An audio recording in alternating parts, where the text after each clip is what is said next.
ESI நீங்க குறிப்பிடும்போது ஒரு பிரம்மாண்டமான மருத்துவமனைன்னு சொன்னீங்க. அந்த பிரம்மாண்டமான மருத்துவமனை எப்போ வருங்கிறதா எல்லாரோட எதிர்பார்ப்பு. ஆனா இல்ல வரும்பா, அதாவது அதற்கான முதல் ஆண்டு நீங்க எய்ம்ஸ் தான் பத்தி கேக்குறீங்க, அதனால எனக்கு நல்லாவே தெரியும்.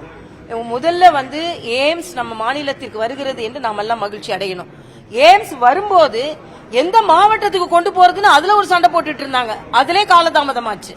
அப்புறம் அது மதுரைக்கு கொண்டு வரப்பட்டது. ஏன்னா தென்பகுதியையும் வடபகுதியும் இணைக்கின்ற ஒரு மதுரையில் அது இருக்கணும் அப்படின்னு. அதனால அதுல மிக தெளிவாக மத்திய அரசு சொல்லி இருக்கிறது. அதுல வந்து அடிப்படை பேப்பர் ஒர்க்குன்னு உடனே எல்லாரும் அதை பரிகசிச்சாங்க. எல்லா விதத்திலும் அதுல ரெக்கார்ட் ஒர்க் முடியணும். முடிந்து விட்டு முதல் ஆண்டு மாணவர்கள் சேர்க்கப்பட்டாகிவிட்டது.